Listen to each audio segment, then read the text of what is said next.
to take coronal and sagittal view. And what sequences we take? We take T1, T2, flare, or DWI. And the important thing is there should be no interslice gap, and the thickness of the MRI scan should be preferably 1 to 3 millimeter, best 3 millimeter. So here you can see the difference. This image, the slice thickness was 5 millimeter, and the only axial sections were taken. There was no volumetric imaging. So you can see with the sagittal reconstruction, there is a blurring, haziness in the image, where here we can see it is clear. Similarly, in the coronal section, we can see it's a hazy image versus thin slice volumetric clear image.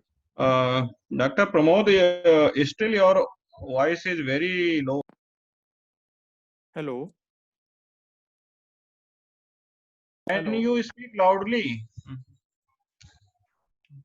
Okay, sir. Let me check the voice volume.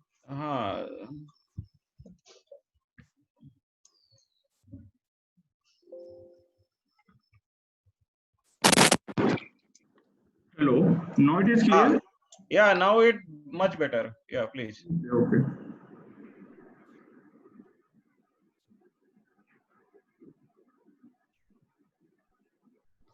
So we can see here the left side, we are seeing the thin MRI coronal image where the axial section was taken at 5 millimeter and no volumetric data was seen. Means no sagittal or coronal acquisition was taken. So with the reconstruction, we can say there is haziness in the image. While in the right side, we can see the clear image with the thin slice volumetric data. So how to proceed with the RTP scan? Most common immobilization device is 3-point or U-type thermoplastic cast, and the flat position of the head with the neutral position, which is the most comfortable position, is preferred. Pramod, Yes, ma'am. फिर से शुरू कर दो. पिछले वाले slides में कुछ सुनाई नहीं दिया किसी को भी. Okay, ma'am. Sorry. वो इम्पोर्टेंट स्लाइड्स थी ना, वो फिर से बता दो इन लोग को. Okay, ma'am. So I'm starting from here. So before starting the contouring, we need to know the basic CNS radiology. So in this slide, you can see there are 3 MR images of normal brain. The left side is T1 contrast, the right side is flare image, and the middle one is T2 image. So how to differentiate between them? You can see in that T1 weighted image, the CSF or fluid appears black, hypointense, while in the T2 it appears white. The white matter appears light gray in the T1 image, and while in the T2 and flare it becomes dark gray. And fat within the bone marrow appears bright in the T1 weighted, becomes light in the flare image. So this is T1 image, plain image. You can see here there is no contrast given. So basically T1 image, plain image is used for normal organs delineation. Here we can see the T1 contrast. We can see the very well enhancing contrast enhancing lesion, hyperintense lesion in T1C. In T2W, the CSF appears in flare. We need to see the differentiation between tumor edema and tumor. Starting the pre-RT workup, tumor is very important. If the tumor is in the frontal lobe, we need to do function test and perimeter. And also need to do function test if the tumor is near the cellular region.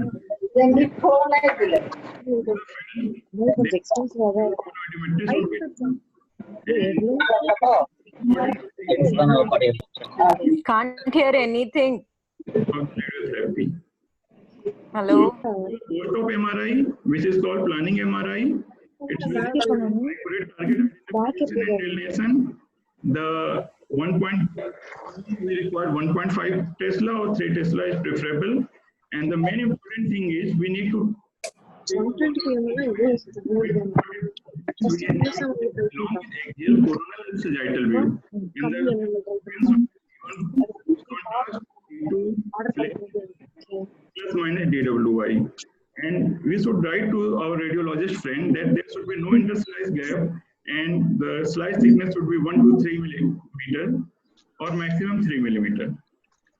So you can see the difference between quality of MRI imaging here. The left side were the image where the 5 millimeter axial sections were taken and there was no sagittal and coronal data acquisition. So with after reconstruction, you can see there is haziness in the image, where with the thin slice volumetric imaging, you can see the clear-cut brain image. Similarly, we can see the difference between in the coronal section. In the flare image also, you can beautifully identify the flare changes here as compared to left side. So coming to the planning radiotherapy CT simulation. So we do, most of the time we are doing with 3-point or U-type thermoplastic cast and head position should be neutral, which is the most comfortable position. We do give IV contrast 1 milligram per kg, maximum we give 50 milligram, and we take 1 to 3 millimeters slice thickness from vertex to C3 or up to C7. So how we should fuse the MRI, planning MRI and planning CT scan. So ideally, especially for the high-grade tumors like glioblastoma, which grow very fast, the MRI should be done less than 2 weeks from the CT simulation. And we fuse the T1 contrast and flare sequence with the planning CT. And for fusion, MR and CT fusion, we should focus on anatomic landmarks like cerebellum, cerebellum, MR, and CT fusion. Ventricular system lined up to the choroid plexus and skeletal anatomy using bone window and use Stella and Clivus for your guidance. And it is very important to verify the CT MR fusion generated by physicist, because many times we see there is a difference between the CT scan and MRI after the fusion, and we need to check it and modify accordingly. So based on the dual anatomy, falx cerebri and tentorium, ventricular system, lateral ventricle, third ventricle, we need to match our MR and CT. So you can see here, this is a fourth ventricle, infundibulum. These all the organs will guide us for MR and CT fusion. Falx cerebri, we should match the third ventricle, we should match the cerebral aqueduct. We can match the choroid plexus in the lateral ventricle. And very important, we should focus mainly on the volume of interest, where the tumor is. So we can see a good fusion of MRI in the coronal section with the tentorium cerebelli, choroid plexus matching. And this is the sagittal section where we can see the matching with the CT and MR. We can see the matching of midbrain, pons, medulla oblongata, cerebellum, posterior fossa. So this is a good MR-CT matching. So however, we do come across fusion problem. So you see, this MR scan was taken after surgery. And we see a lot of edema. Whereas in the planning CT scan, edema is reduced. So if we try to fuse it, we see this type of pictures. So how to deal with it? So ideally, your MR sequence or MR scanning should be less than 2 weeks, especially in high-grade glioma. And if it is not possible, then nowadays the better MR and CT fusion software, they try to correct it. And we have to always match the volume, your volume of interest. So coming to the contouring, for brain contouring, we do in brain window, which is very important. You select your brain. Except cochlea, which is done in the bone window, and after CTV expansion, when we trim from the anatomical barrier, then we should do it from the bone. And coming to first organ at risk. So what are the organ at risk in brain? Glial tumors, bilateral eyeball, bilateral lens, bilateral optic nerve, optic chiasm, brainstem, bilateral temporal lobes, and bilateral hippocampus. And there are some relative organs risks which are like given slightly low priority, like bilateral cochlea, lacrimal gland, and pituitary gland. So how we contour bilateral eyes and lens? For eyes, whole of the outside of the globe should be contoured, which includes cornea and sclera. And for lens, it's relatively easy. It is easily visible on CT scan. And one thing is very important, that we should never compromise our PTV margin for lens, because we know even if patient get cataract, it can be easily treated with surgery. Brainstem. The brainstem starts from the superior limit of posterior clinoids and it continues as a spinal cord at the level of foramen magnum. So brainstem is divided into three parts: midbrain, which is approximately 2 centimeter long; the pons, which is approximately 2.5 to 3 centimeter long. It is the thickest portion of brainstem, and medulla oblongata is the inferior most part. This is how we contour the brainstem and the optic nerves, optic apparatus. So MRI is very useful for better delineation of the optic nerve, and it should be contoured from all the way from the posterior edge of the eyeball. It should be contoured going to the bony optic canal and till the optic chiasm formation. And usually it is 2 to 5 millimeter thick, and it can be identified on CT scan also. One thing is very important, that one should differentiate the optic nerve from the rectus. For that, sagittal sections are useful, and we can differentiate the nerve from muscles. This is how the optic nerve should be contoured. This is optic chiasm. So here we can see the optic nerves, right and left optic nerves are starting. We go down posteriorly, it is continuous, they are converging, and here they are going to form the optic chiasm. So how we contour the optic chiasm? Optic chiasm is approximately 14 millimeter in transverse diameter, 8 millimeter in AP, and 2 to 5 millimeter thick. And it lies 1 centimeter superior to pituitary gland and anterior to pituitary stalk. And the lateral border is internal carotid artery. So optic nerve, right and left, they converge to form optic chiasm, and from there, right and left optic tract arises. So post chiasm, we can see the optic tract. We can see it's going posteriorly, optic tract, and this is how the optic chiasm should be contoured. So these are some common errors while contouring optic chiasm. We can see whole of the pituitary fossa and lot of structures has been contoured at optic chiasm. This should not be done. Here also we can see optic chiasm not properly contoured. This is another contouring, another error. So this is not the way one should contour optic chiasm. Coming to the lacrimal gland, which is relative organ at risk. Sometimes it is difficult to see, and it is present on the superior and lateral aspect of the eyeball. So in the left side, it is present from 1 to 3 o'clock position, and the right side, it is present from 9 to 11 o'clock position.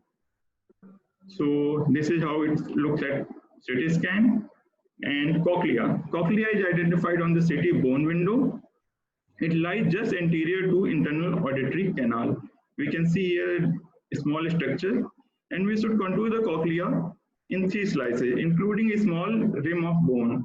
Otherwise, the dose calculation will be inadequate. So we can see here the cochlea contouring done in the bone window.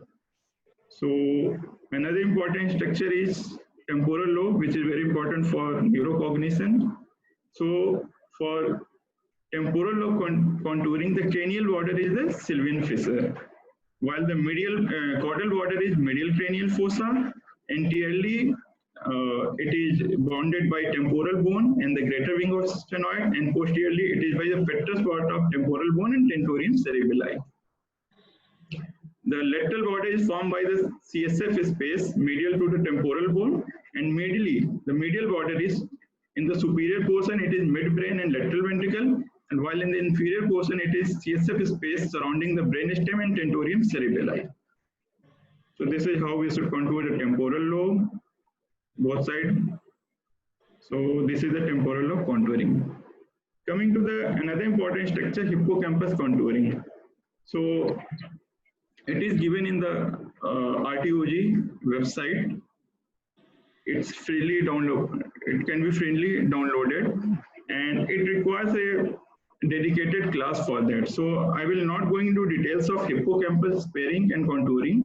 Briefly, I can tell you that we need a finer MRI for that, 1.25 millimeter thickness, and similarly CT scan we need thin slices, 1.25 to 1.5 millimeter, and we contour on the T1 contrast images. This is how we start the temporal lobe contouring, hippocampus contouring, and it goes like this. And hippocampus contains three parts: head, body, and tail. So you can go on this website,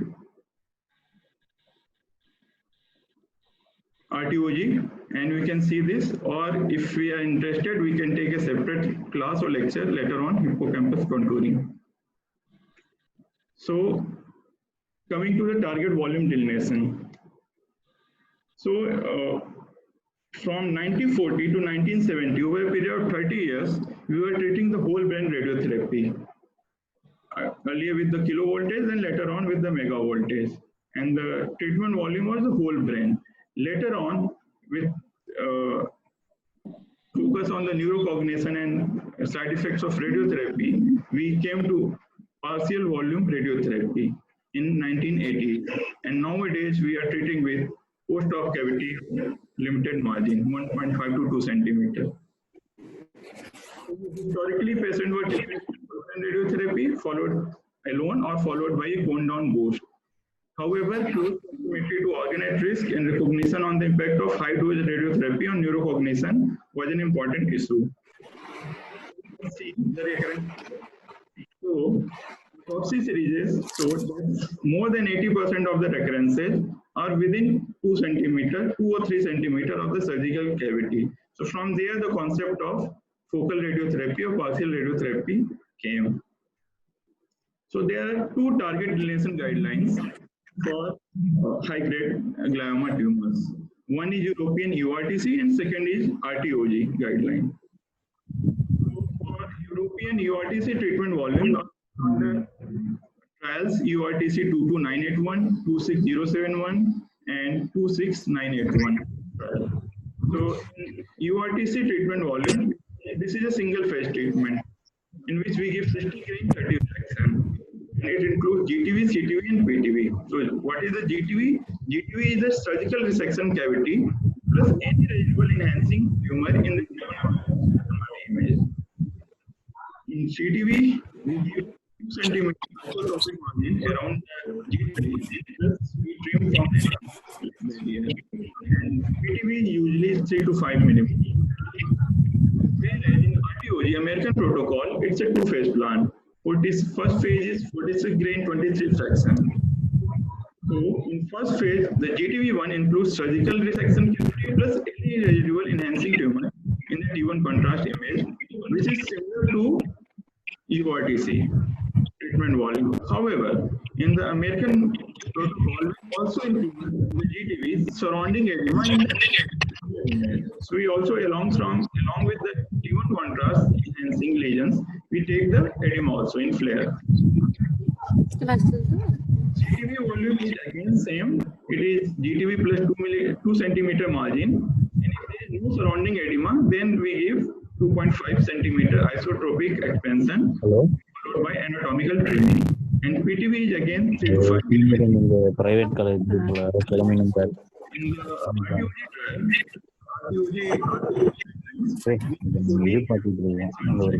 what is GTV2? GTV2 is similar to GTV of EORTC, that is surgical resection cavity plus any residual enhancing tumor in T1 contrast. And we give 2 centimeter isotropic margin and PTV is 3 to 5 millimeter. So in this image, we can see the difference between RTOG and EORTC. The left side is RTOG image and right side is EORTC. So you see in the EORTC treatment volume, we contour the surgical resection cavity. as a part of GTV. Plus, although this is contoured in the T1 contrast, for similarity between the two, I have taken the flare image. So the portion here in the green line, you can see this represents the T1C component, in contrast enhancing component at the of URTC volume. So in the URTC, we take this post-surgical cavity plus T1 contrast, and it is matching in the flare also. So for after that, we give 2 centimeter expansion and we trim from the anatomical barrier. While in the RTOG, along with the surgical cavity and the T1 contrast, we also take this flare component. You can see with this blue line. And after this, we give 2 centimeter expansion. So you can see there is a more volume of the normal brain which is treated in the RTOG guideline. You can see here, this CTV is more as compared to URTC. So in the RTOG two-phase technique, we treat larger volume of brain. So there is a potential risk of neurocognition impairment. However, there is no randomized comparison of different consensus practice of RTOG or URTC. However, both approaches were permitted in 2 trials which were done in Europe and USA, Centric and RTOG 0525, with randomization stratified according to radiotherapy technique. And there were no difference in either progression-free survival or overall survival. So more limited expansion of your RTC may not negatively impact the patient outcome in terms of PFS or OS. And in Europe, this is the reason that single volume approach is more convenient and it is most commonly used. So there is a beautiful guideline for target delineation given by Astro, by Niazi M et al. So how we proceed? We proceed with glioma contouring with the CTV expansion. We respect the anatomic boundaries, and one should know the pathways for infiltration, which is very important. Corpus callosum, cerebellar and cerebral peduncle, anterior posterior commissure, and white matter tract. These are the structures through which tumor can spread. And we should use the post-operative MRI, not the pre-operative MRI for contouring. So I will take a case of left frontal lobe glioblastoma, and we will delineate in T1 contrast and flare image. So here we can see this is a surgical post-surgery surgical cavity. Purple color is representing the GTV. So what does GTV include? It includes the resection cavity plus any residual contrast enhancing tumor. Important thing is we don't include any edema. In the CTV, you can see the 2 centimeter isotropic expansion was given. However, it was trimmed from the anatomical barriers like skull 0 millimeter using bone window. From ventricle 5 millimeter we give margin. Fox we give 5 millimeter. Tentorium cerebelli we give 5 millimeter. And from the optic apparatus and brain stem, we give 0 millimeter. So there is no organ at risk involvement in the brain or visual pathway. One thing is important that we should know that tumor is distant from the white matter tract. If they are involving, then we should include that. And how we distinguish between edema and residual tumor? For here the flare image is important. Here you can see the GTV does not take the whole of the flare component. With URTC, we just take the in T1C contrast image.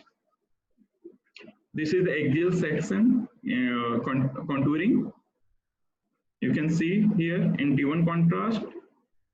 Again important, you can see in the flare image, but we have not included the flare changes, enhancement according to European protocol. This is how it looks like. CT scan, because we need to see the CT scan because patient will be planned on CT scan and treated on CT scan, not on MRI. And that's the reason MR and CT fusion is very important. So another group is RTOG. So the current RTOG protocols, American protocols of glioblastoma, allow for CTV reduction at natural barriers to tumor growth. However, no guidelines have reviewed the relevant white matter pathways and their impact on the natural barriers.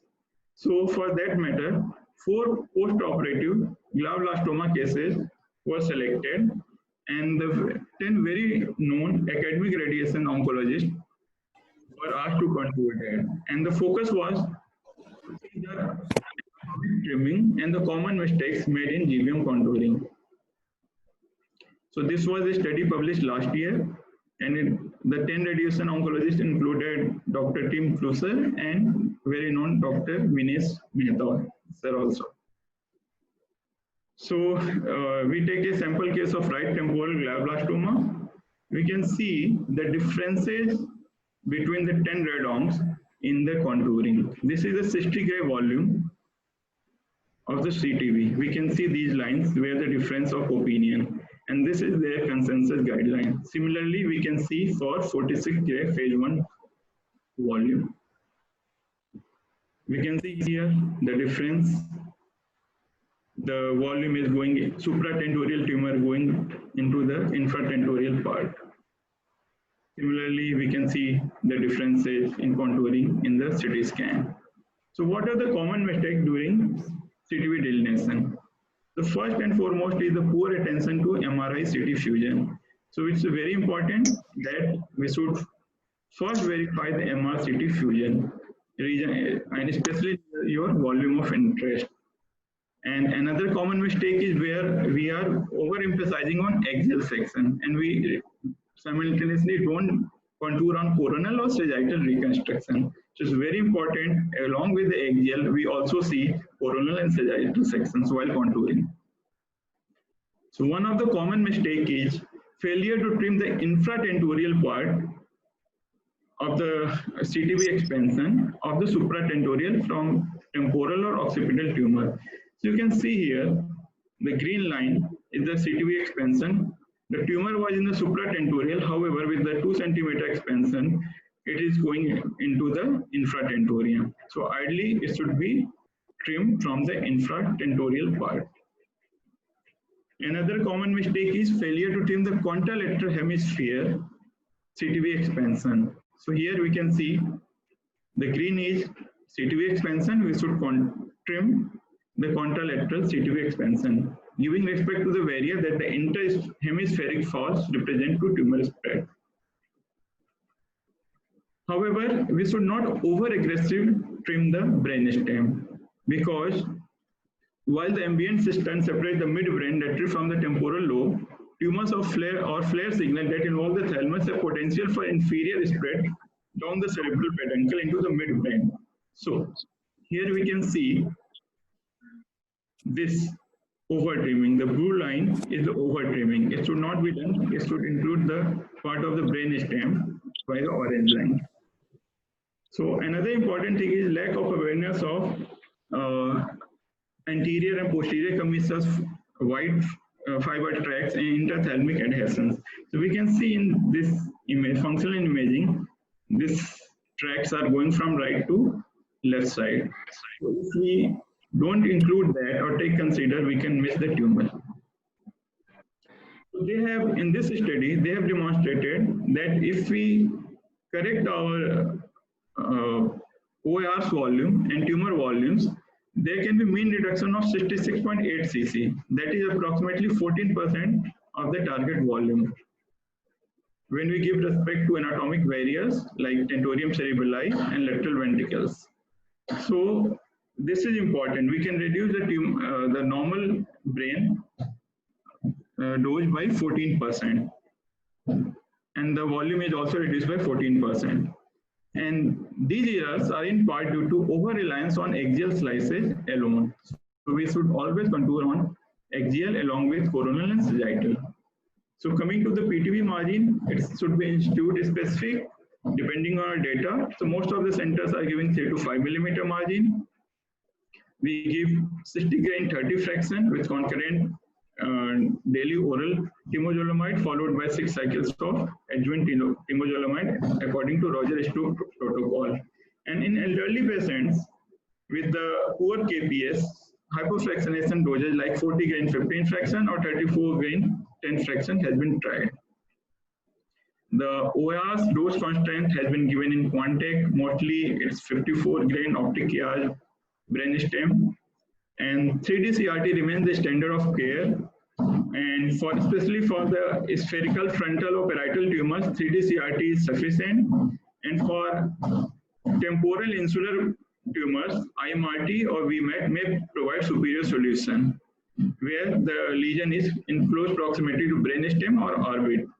However, one thing very important, GTV and CTV should not be, target delineation should not be influenced by RT technique. Either you give 3D CRT, IMRT, VMAT type of fractionation on use, or you are not using concurrent chemotherapy. Dose is prescribed according to ICORA guideline respecting the OAS. So second is low-grade glioma. So in low grade, there is a single volume. The GTV includes surgical resection cavity plus any residual enhancing tumor in the T1 contrast. Plus, we also see the flare image, and we include any surrounding edema hyperintensity in the flare image. And the CTV includes GTV plus 1 to 2 centimeter isotropic expansion respecting the trimming the natural barriers, and PTV is 3 to 5 millimeter. So this is a case of 50 years old lady who had grade 2 oligodendroglioma with 1p19q co-deletion of the left frontal lobe. She underwent subtotal resection and she was referred for adjuvant RT. So these are the images, T1 contrast and flare image showing a large frontotemporal lesion.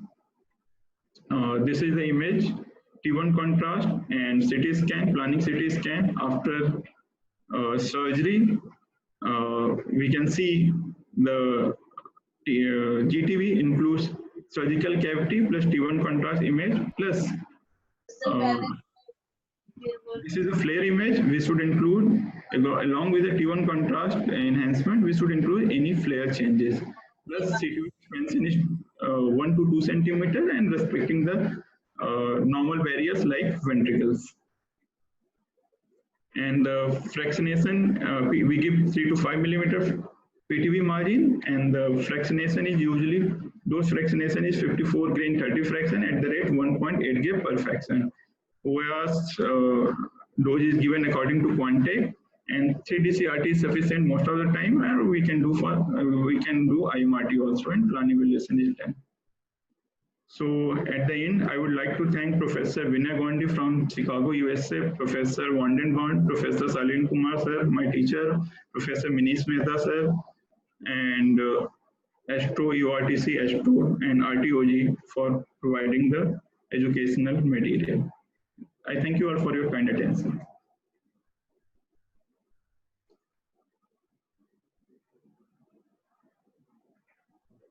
Hello. Thank you, Dr. Pramod. Thank you so much. It was a very enlightening lecture. Is there any question? You can put in chat box. Dr. Sonia Tiwari? Yes, yes. Please, is there any question? I think there is no specific questions regarding the... Yes. Yes, you can ask. Yes. What? Hello. Dr. Kundu has asked for certificates. Certificates, as we have said earlier, whosoever wants certificate, please message Dr. Anu Tiwari or Dr. Arun Verma regarding it. And Dr. Sonia, please ask. Somebody is asking question. I can see one question. Dr. Mukesh has asked disadvantage of using pre of MRI fusion. So if you do the pre of MRI fusion, as I shown in my slides, if you are doing fusion after surgery, so first your fusion is pre of MRI and the CT scan will not be very great. And second thing, your target volumes, all the target volumes, they are defined on post-op MRI scan. So I don't find, for guidance you can see where the tumor was initially, but for planning purpose you need to fuse post-op MRI and planning CT scan. The question is, I don't know, it's optic chiasm contouring. Another question is by Dr. Tanya, sir, should we give PRP margin for cochlea?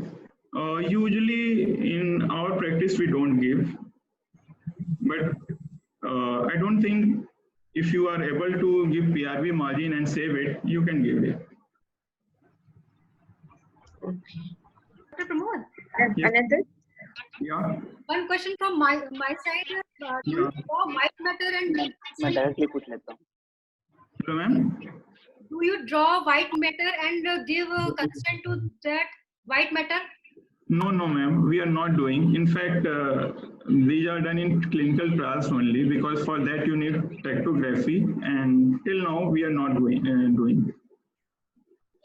But we should know where how the white matter tracks goes, so that in the CTV expansion, while trimming, we should know how to do that.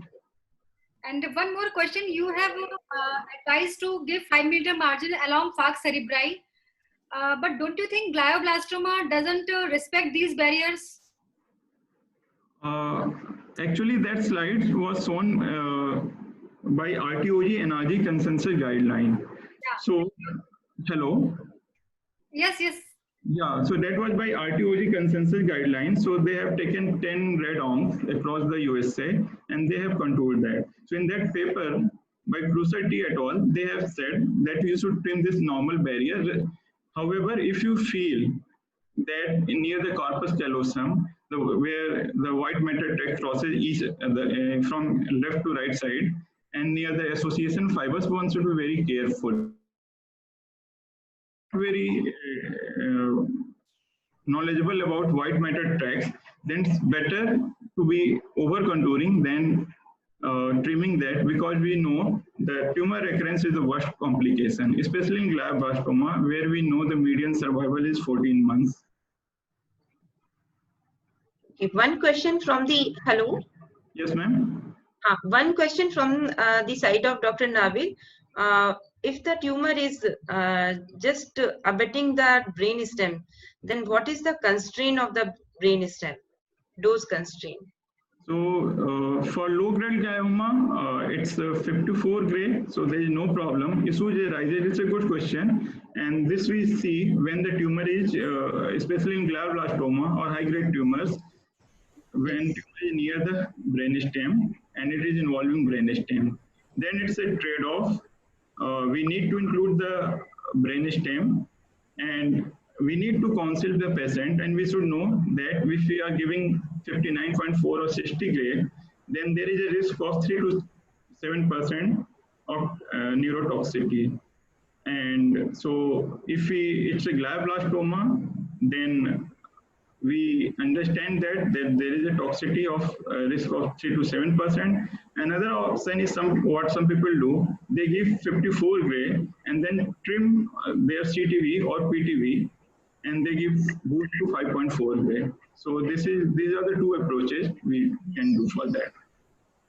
And one question from the doctor. Can we give the concurrent temozolomide in hypofractionated schedule like 40 gray 15 fraction? I exactly, I don't know. I have to look into that, but I don't think contraindication. Can I answer it? Yeah, you can answer it. Yeah, there is a level 1 evidence. You can use it concurrent in above 60 year age. The trial is done in 60 to 90 year elderly patients. You can use, and we are using it, and it is safe. Patient is tolerating safely. Okay. উপরে বসায় অথবা এখানে আসো ভিতরে ওখানে টুল নিয়ে বসে যাও ওই কর্নারে Don't know. Okay, Dr. Sonia, you can continue. Yes, yes. Then I think there is any question from the participant. I think there is no one. Yes, there are questions. Dr. Arun, please see. There are some questions, I think. No, I think it is well Optic covered. chiasma contouring. I think this we already discussed. Optic chiasma contouring. Can you take this again? Yeah, I think this is explained. Maybe somebody has missed. Dr. Dr. Pramod, Yes. can you please? Yeah. I can go do that. And one more question is, what is the constraint to normal brain? Yes, those constraints for the remaining normal brain. Question is there. Yes.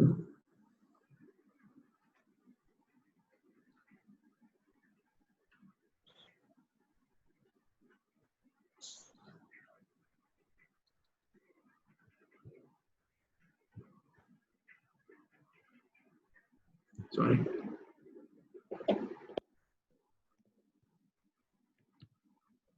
Just a minute.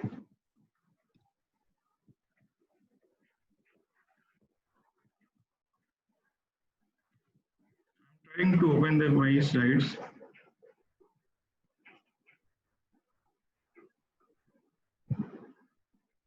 Yeah.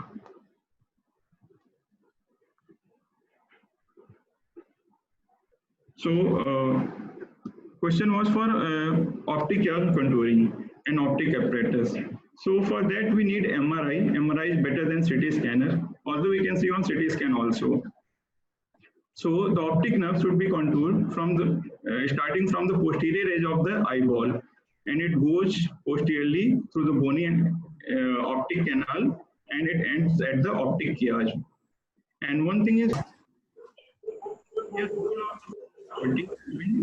again, another wrong contouring, common error.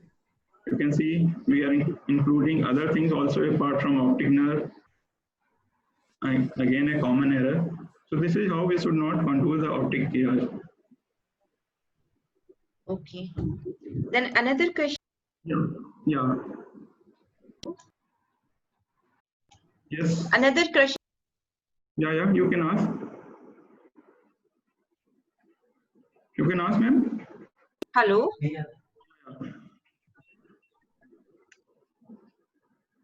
Hello, ma'am. Hello. Dr. Sonia, please say. Hello. There is one question from the side of Dr. Saurabh. Do you include the seroma also in the contouring? Seroma. So Yes. for that, here the MRI scan, post-op MRI scan is very important. So basically in the brain tumor, unlike the other tumors like in breast, there is surgical cavity, post-resection cavity, which contains CSF. So we should include that surgical cavity. If you are talking about high-grade glioma, then we should include the T1 contrast, whatever T1 contrast hyperintensity you are able to see. And if you are following